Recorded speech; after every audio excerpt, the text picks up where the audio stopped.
Un grand bonjour à toutes et à tous et bienvenue sur BFM Business, à la radio, à la télé bien sûr comme chaque week-end et puis aussi sur 01 TV pour En route pour demain, votre rendez-vous dédié aux mobilités, à toutes les mobilités. Je suis ravi de vous retrouver bien sûr.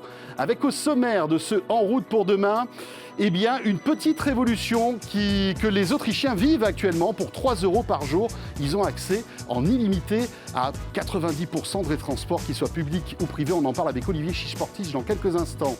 Le retour aussi de Bird à Paris, les trottinettes et les vélos. Je recevrai le porte-parole de Bird sur ce plateau. Et puis, vous connaissez les Smart et ses différentes déclinaisons. Connaissez-vous la version SUV ? Eh bien, ce sera l'essai de cette semaine. Et puis, pour transformer n'importe quel vélo, on va dire traditionnel, en vélo électrique, il existe cette petite roue, la roue T-Back, qui électrifie, vous l'avez compris, n'importe quel vélo. Voilà, vous savez tout. Merci d'être là et bienvenue dans En route pour demain sur 01 TV BFM Business.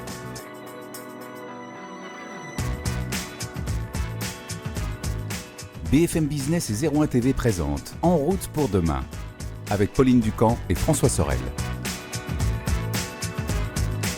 Voilà, vous retrouverez Pauline à mes côtés très vite dans En route pour demain, bien sûr. Mais dans l'immédiat, j'accueille Olivier Chiche-Portiche, que je suis ravi de vous retrouver dans En route pour demain. Salut Olivier. Alors, on va parler de ce qu'on expliquait il y a quelques instants dans le sommaire, pour inciter à utiliser les transports publics plutôt que la voiture. C'est une vraie problématique sociétale qui dépasse l'Autriche.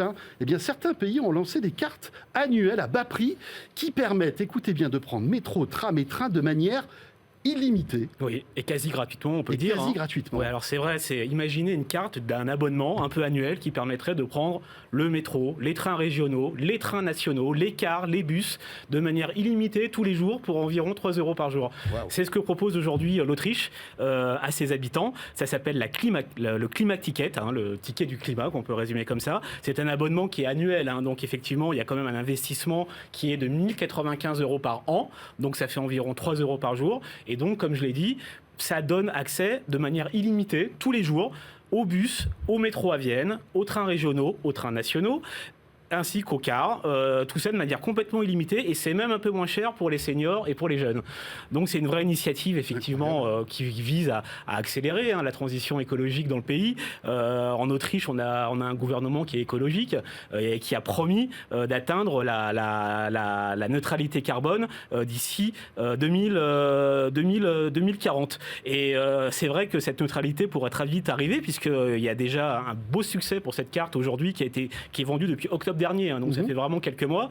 On compte déjà 130 000 abonnements pour cette carte, et le pays compte 9 millions d'habitants, c'est quand même un petit pays, beaucoup d'abonnements, et l'Autriche n'est d'ailleurs pas le seul à faire ça.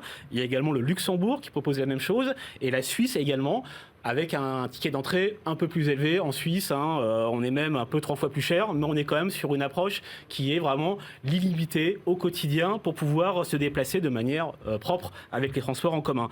Maintenant, la question, c'est de savoir si c'est une vraie bonne idée quelque part. Est-ce que c'est efficace en termes de réduction du CO2 ? Est-ce que c'est efficace en termes d'adoption dans les transports en commun ? Sur ce point précis, en fait, les avis sont assez partagés. J'ai interrogé plusieurs spécialistes des transports en commun, ferroviaires, même s'il est trop tôt pour tirer un bilan, on va dire, écologique de ces mesures, parce que ça a été lancé assez récemment. Pour ces experts, en fait, il y a un risque qui découle de tout ça, c'est l'assèchement du financement public des réseaux. C'est-à-dire qu'effectivement, si on offre la gratuité, d'un autre côté, l'État doit compenser les pertes générées par les opérateurs. C'est pas tout à fait la gratuité, c'est quand même 1 000 € par an. Donc on peut imaginer que ça financera pas tout le réseau, bien sûr, mais je pense que c'est une équation, encore une fois, à résoudre. Voilà, alors il y a un équilibre à trouver, un curseur à placer, mais le problème, c'est quand même qu'il y a de l'argent à compenser pour les opérateurs. Or, la vraie problématique, encore une fois selon les experts, c'est pas tant le prix qui fait un blocage d'utilisation, c'est bien plutôt l'accessibilité et la performance. C'est-à-dire plus le réseau est dense, plus le réseau est performant, plus les gens prennent le train. Le prix est un sujet qui, on va dire, secondaire, à part pour les foyers les plus modestes, évidemment. Mais on rappellera dans le même temps qu'en Europe, et notamment en France, il y a de nombreuses petites lignes, de nombreuses petites gares qui ont été fermées ces dernières années. Et en fait, les gens qui habitent les zones rurales ils n'ont pas d'autre choix que d'utiliser la voiture. Il n'y a pas de train, tout simplement. Donc, beaucoup d'experts et beaucoup d'observateurs expliquent que la quasi-gratuité, si on peut dire que c'est une quasi-gratuité, peut être synonyme en fait de paupérisation du réseau, des réseaux publics, alors qu'on a justement besoin d'investir très massivement dans ces réseaux. Voilà, ou alors il faudrait une subvention très très importante par ailleurs. Alors, ça c'est en Autriche. Tu disais qu'il y a d'autres initiatives dans d'autres pays européens, mais est-ce qu'une telle approche est possible chez nous en France? C'est la question qu'on peut se poser. Évidemment, et ça serait quelque chose qui pourrait faire rêver beaucoup de gens, de pouvoir se déplacer comme ça de manière à 3 € par jour partout en France. Il faut bien d'abord comprendre que la Suisse, le Luxembourg, l'Autriche sont des petits pays, c'est pas du tout péjoratif, ce sont des petits pays géographiques. La Suisse, et l'Autriche, c'est environ 9 millions d'habitants. Ouais. Donc rien à voir avec les 65 ou 67 millions de Français. Ce que fait l'Autriche, par exemple, c'est ce que pourrait faire la France au niveau d'une région, par exemple. Voilà. Donc, par ailleurs, ce qui se passe aussi au Luxembourg, en Suisse, en Autriche, ce sont des pays qui sont très fortement maillés au niveau ferroviaire, où les réseaux sont très efficaces, très puissants, où les gens utilisent énormément le train, 4 fois plus qu'en France. Donc on est quand même sur des marchés qui sont un peu à part, qui sont un peu spéciaux, où c'est possible de mettre en place ce genre d'offres. C'est tout le contraire de la France, en fait. En France, on a un grand réseau, en domino, enfin, je veux dire, pas en domino, en millefeuille, où il y a beaucoup d'acteurs, et en plus, où la desserte fine des territoires est pas très bien assurée, faut dire la vérité. La SNCF a été longtemps épinglée sur cette question-là de la desserte fine du territoire, des régions.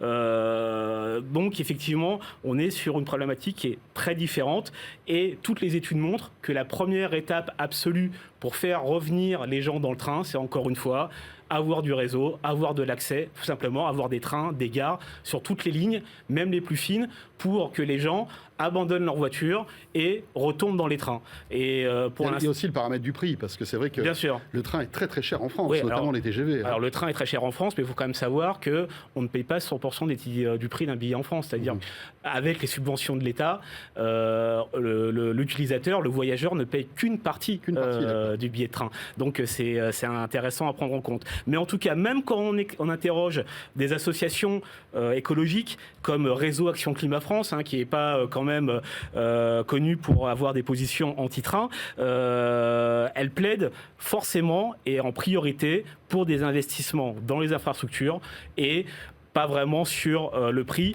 ou en tout cas, elle plaide plutôt pour avoir des prix qui seraient ciblés pour les populations les plus fragiles. En fait, ce serait plutôt plus juste, plus cohérent socialement qu'une quasi-gratuité généralisée.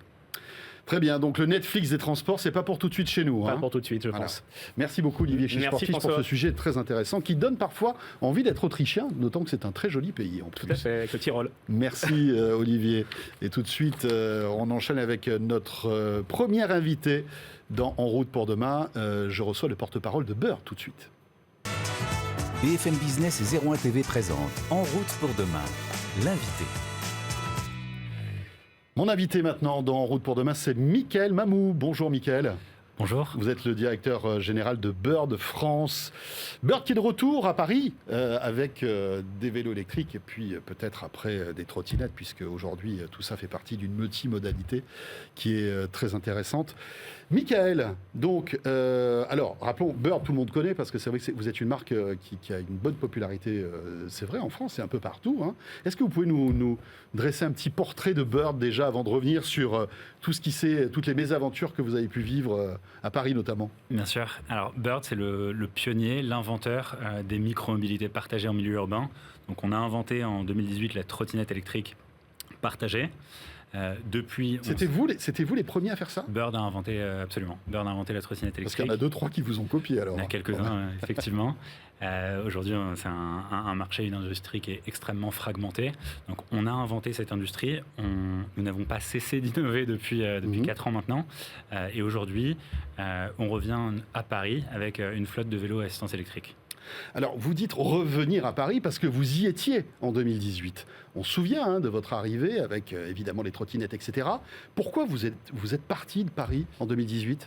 Alors, la ville de Paris, comme un certain nombre de villes en France et en Europe, ont sanctionné l'arrivée de nombreux opérateurs en sélectionnant 3. sur dossier. On se souvient quand même de l'immense pagaille que c'était, Absolument. parce que c'était pas réglementé. Il y avait des trottinettes partout, y compris dans la Seine d'ailleurs, beaucoup. Absolument, il y avait un certain nombre de problèmes. C'est pour ça que, comme je vous l'ai dit, nous n'avons pas cessé d'innover. On a été les premiers à l'époque à proactivement instaurer le stationnement contraint pour l'utilisateur. C'est-à-dire qu'au tout début, on a appelé ça le free floating. Bird a mis fin au free floating, c'est-à-dire qu'on a été les premiers à contraindre l'utilisateur à se stationner dans les aires de stationnement obligatoires, ce qui maintenant est devenu, je dirais, la norme. Oui, la norme, bien sûr. En fait, vous avez essuyé les plâtres en 2018 d'un nouveau marché qui n'était pas très bien maîtrisé et avec les conséquences que ça pouvait avoir. Voilà, quand c'était pas réglementé, c'est oui, ça. Absolument. Je pense que c'est le jeu quand on innove. On essuie parfois des plâtres. Donc, effectivement, on en a fait les frais à l'été 2020. Après, on est dans une industrie qui est extrêmement jeune, dont le potentiel est gigantesque. Enfin, encore une fois, notre sujet, c'est de réduire les 11% d'émissions carbone que représentent les transports en milieu urbain en France. Donc, c'est une histoire qui va s'écrire sur le très long terme. Et donc, effectivement, on a essuyé les plâtres en 2020. Mais l'histoire est très longue et on a encore beaucoup de choses à apporter. Donc, Bird avait quitté la France ou vous aviez quitté que Paris, en fait? Nous avions quitté Paris. Ouais. En revanche, en France, on s'est développé un tout petit peu puisqu'on a lancé 30 territoires différents. Aujourd'hui, Bird est présent dans 30 villes de France, de toute taille. On est présent à Laval, à Beauvais, à Marseille, à Bordeaux. Donc on est vraiment dans toutes les régions, dans des villes de toute taille, avec essentiellement des trottinettes électriques, des vélos à Bordeaux. Et donc là, maintenant, on revient à Paris avec une flotte plus conséquente. Donc, qu'est-ce qui va se passer à Paris? Vous revenez par le vélo, en quelque sorte. Absolument. Donc là, l'enjeu pour nous, c'est de venir en complément de 1, l'offre de transport en commun, 2, les opérateurs de vélos qui opèrent déjà. On vient avec une flotte complémentaire, avec une ligne directrice qui est de désenclaver les zones périphériques au sein de Paris intramuros. Et l'ambition à très long terme, c'est évidemment de travailler avec les communes du Grand Paris pour pouvoir participer tous ensemble au désenclavement de la périphérie et venir compléter ce que va faire notamment le tram. Quand vous dites désenclaver la périphérie, ça veut dire qu'on trouvera des vélos Bird à la fois dans le centre de Paris, mais aussi en banlieue, c'est ça? Quelle est les perspectives de déploiement de vos vélos? Alors, la réglementation demande aux opérateurs de signer une convention avec chacune des communes sur lesquelles on souhaite opérer. Donc, des communes limitrophes à Paris? De toutes les communes de manière générale. D'accord. Donc là, absolument, on a l'autorisation de la part de la ville de Paris pour opérer dans Paris intramuros. D'accord. Donc notre stratégie de déploiement va consister à déployer au niveau du périphérique essentiellement pour inciter la population qui vient travailler à Paris à délaisser la voiture, utiliser pour rentrer vers le centre de Paris nos vélos. Vélib est un acteur important. Vous allez devenir concurrent de Vélib, donc? Alors, concurrent et en même temps complémentaire. C'est-à-dire que la nature de l'offre est un peu différente. Vélib, aujourd'hui, c'est un système d'attache fixe. Tout à fait. Nous, on a un système qui n'est pas du free floating, mais qui est néanmoins sans attache, avec une politique tarifaire différente, un service différent. On vise des populations aujourd'hui un peu différentes. C'est-à-dire que finalement, je ne serais pas obligé d'accrocher mon vélo à ces systèmes d'attache que l'on connaît pour Vélib. Là, mon vélo, je le pose et vous vous débrouillez de changer la batterie comme vous le faites avec les trottinettes. Absolument. D'accord. C'est exactement ça. Mais c'est plus cher. C'est un peu plus cher, effectivement. On paye à la minute. Il y a également des forfaits. Donc, selon le nombre de trajets, ça peut revenir quasiment le même prix qu'utiliser Vélib. Et on dispose d'une flexibilité gigantesque. D'accord. Vous arrivez quand à Paris, alors, Michael? Eh bien, aujourd'hui. On arrive aujourd'hui, absolument. Okay. Et avec combien de vélos? On va démarrer avec une flotte de 600 vélos. Encore une fois, il y a déjà une offre relativement substantielle sur le territoire parisien de vélos. Donc, le but est évidemment pas de se substituer, ne pas envahir les rues non plus. Notre enjeu aujourd'hui, c'est de comprendre les éléments de la chaîne de mobilité qui ne sont pas encore correctement comblés. Et notre première intuition consiste à penser que la priorité, c'est de désenclaver la périphérie. Ça, c'est la première étape. La deuxième étape, on est en train de réaliser une consultation citoyenne, demander aux franciliens quels sont les usages qui n'arrivent pas encore à couvrir avec le réseau de transport en commun et les vélos, et on adaptera notre stratégie de déploiement aux réponses données par les franciliens. Les trottinettes, Michael, elles vont arriver, des trottinettes Bird, c'est prévu ou pas? Alors, les trottinettes, c'est un marché qui est réglementé. Il y a aujourd'hui la procédure d'appel d'offres qui a été lancée il y a 2 ans. Elle doit être renouvelée. Une nouvelle procédure va être lancée d'ici quelques mois et Bird sera évidemment postulant. Vous serez candidat? Absolument, oui. Et le fait que vous posiez vos pions avec le vélo électrique facilitera peut-être l'adoption aussi des trottinettes un petit peu plus tard. Alors, je pense que l'attribution du marché des trottinettes se fait vraiment exclusivement sur dossier, sur un certain nombre de critères objectifs. D'accord. Le vélo aujourd'hui, pour nous, consiste plutôt à une étape logique dans la courte et jeune histoire du développement de Bird en France. C'est une des milliers d'étapes qui nous attendent. Très bien. Voilà, Bird, le retour à Paris. Et vous le disiez, dans une trentaine de villes en France, c'est ça ? Absolument. Voilà. Merci beaucoup, Michael Mamou. Rappelons que Merci. vous êtes le directeur général de Bird France. Merci. Merci beaucoup. Il est temps de retrouver notre essai maintenant de cette semaine dans En route pour demain. Vous connaissez les Smart. Alors, il y a les petites. Il y en a des un petit peu plus grandes. Mais est-ce que vous connaissez le SUV Smart ? Eh bien, si vous ne savez pas de quoi on parle, Dimitri Charitsis vous raconte tout de suite. BFM Business et 01 TV présente En route pour demain, l'essai. Est-ce que vous vous souvenez de la Smart ? Vous savez, cette petite citadine sortie en 98 et qui permettait en fait de se garer dans une demi-place de parking. Eh bien en fait, la Smart en 2022, c'est ça, un bon gros SUV. Bon, un SUV compact, c'est pas non plus trop gros, mais ça reste quand même un SUV. Alors pourquoi on est là aujourd'hui ? On est là pour la présentation en avant-première mondiale de la Smart, de la nouvelle Smart, la fameuse #One. Cette voiture, elle n'est pas c'est pas tout à fait une surprise pour nous. On l'avait déjà vue plus ou moins sous forme de concept en septembre à Munich lors du salon auto IAAA. Et là, elle arrive dans sa version finalisée qui va être commercialisée dans les mois à venir. On en reparlera juste après. Smart, désormais, c'est une marque possédée moitié-moitié par Mercedes et par Geely, le fabricant chinois qui dispose également de Volvo et de Lotus. Globalement, pour cette Smart, le travail a été partagé en deux. Tout ce qui est design intérieur, extérieur de la voiture, c'est Mercedes.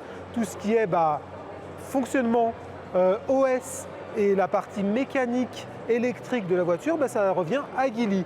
Concrètement, on retrouve plus ou moins quelques signes distinctifs de chez Mercedes, notamment le bandeau lumineux qui va d'un bout à l'autre de la voiture. On l'a le même à l'avant et à l'arrière. Le design, il est plutôt original. Ça tranche un petit peu avec ce que Mercedes a fait ces derniers temps et c'est plutôt sympathique. À l'intérieur, l'habitacle, lui, il est beaucoup plus intéressant. C'est ce qu'on va vous emmener voir tout de suite. Une dernière petite chose niveau design qu'on aime beaucoup, ce sont les poignées affleurantes de la Smart. Alors les poignées affleurantes, c'est pas nouveau. On l'a déjà vu chez Tesla et chez d'autres. Mais là, elles sortent assez facilement, elles émettent une petite lumière qui permet de voir exactement où on est et elles sont plutôt très joliment intégrées. À l'intérieur, malheureusement, on n'a pas le droit d'y aller aujourd'hui, mais ce qu'on peut vous dire, c'est qu'il y a deux écrans, ça s'articule autour de deux écrans. Il y a un écran de 9 pouces pour le conducteur et un écran de 12,8 pouces pour le système média. Ce système, en fait, c'est Geely qui l'a développé sur une base Android. Et là où c'est intéressant, là où il y a un choix assez osé de la part de Smart, c'est d'avoir son propre système et de ne pas le rendre compatible avec CarPlay et Android Auto. Pour le moment, cette voiture ne disposera que d'un OS propriétaire, à voir ensuite comment les choses vont évoluer. Autre chose assez notable à l'intérieur, c'est le système audio. Cette partie audio, elle a été confiée à Beats. On retrouve 16 haut-parleurs, un caisson de basse et plutôt quelque chose qu'on a envie de tester mais qu'on ne peut pas tester aujourd'hui. Donc vous l'avez compris, l'intérieur, l'habitacle, l'OS de ce véhicule, il est plutôt limité. Pour autant, Smart n'a pas voulu complètement brider l'accès à son véhicule et a notamment développé une application qui a l'air un peu plus poussée que des applications moyennes sur les voitures électriques. Typiquement, il est possible d'ouvrir la voiture à distance uniquement avec son application, voire d'ouvrir et de prêter sa voiture à d'autres à partir du moment où ils ont un ID Smart. Ça, c'est plutôt ingénieux. Parlons maintenant de la partie technique, on va aller assez vite. Le moteur, c'est un moteur assez puissant compte tenu de la voiture et du nom Smart. C'est un moteur de 200 kW, ça équivaut à 272 chevaux. Le couple, il est de 343 Nm, donc quelque chose d'assez péchu. Et on a accessoirement une batterie de 66 kWh. Ça donne, alors on n'a pas encore l'homologation officielle pour cette voiture, mais on a quelque chose entre 420 et 440 km d'autonomie. Donc, quelque chose qui se situe tout à fait dans la moyenne des SUV actuels. Vous l'aurez compris, il n'y a pas grand-chose à voir entre la Smart des années 90, ce petit pot de yaourt, et ce gros SUV qui pèse plus d'1 tonne de plus que son aîné. Et ben voilà, aujourd'hui on est dans un monde qui est dominé par les SUV, et en ça Smart suit complètement le marché, quitte à renier intégralement son idée originale. La Smart #One ou Modiez 1 en bon français, elle sera commercialisée en précommande dès le mois de septembre chez nous pour une livraison en France en janvier 2023. BFM Business et 01 TV présente En route pour demain, en région. en région et nous allons dans une très très belle région et parcourir une très belle ville. Il s'agit de Nice. Et oui, Nice qui est le berceau de T-Bike.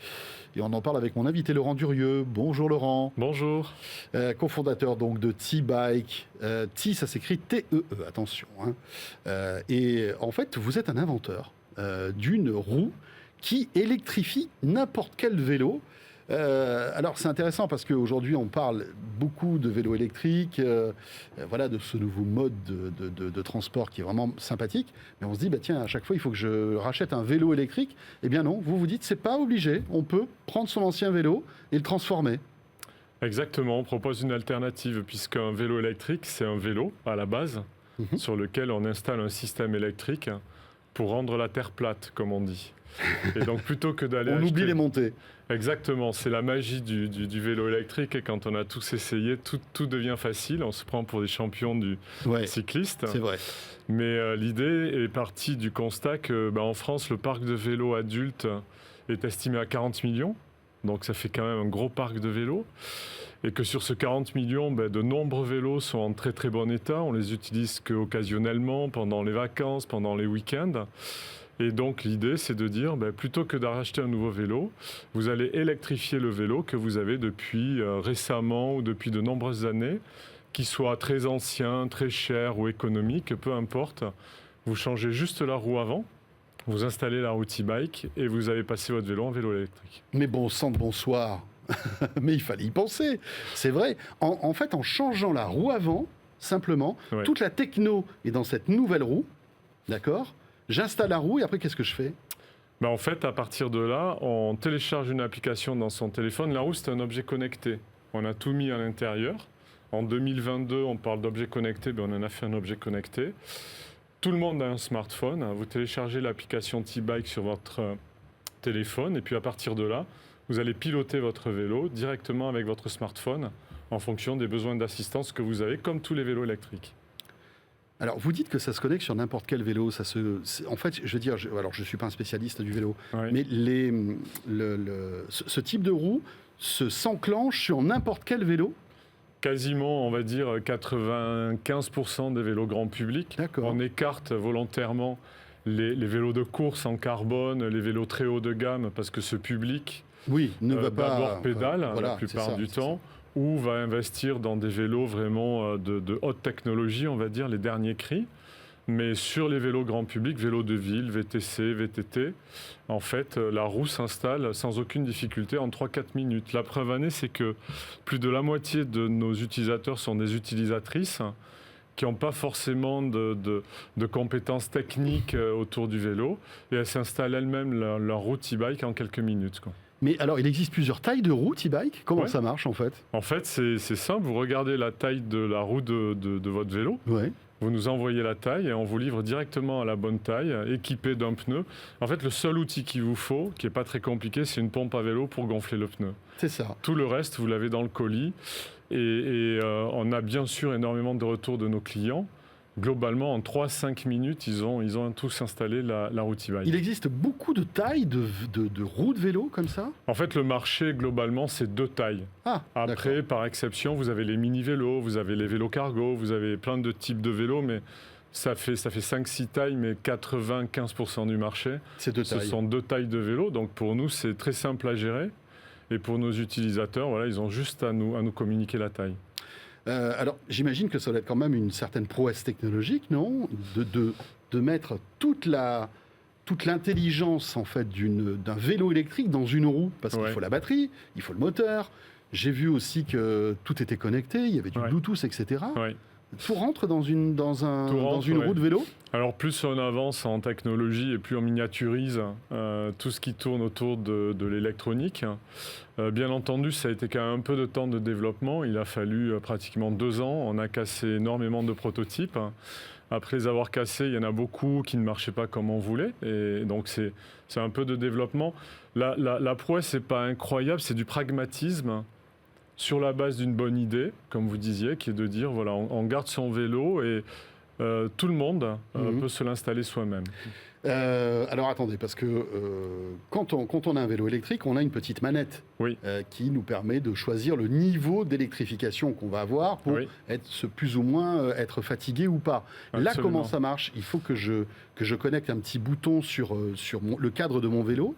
Comment ça fonctionne? En fait, c'est même plus simple. On va vous livrer un petit support de smartphone que vous allez installer à côté de votre poignet.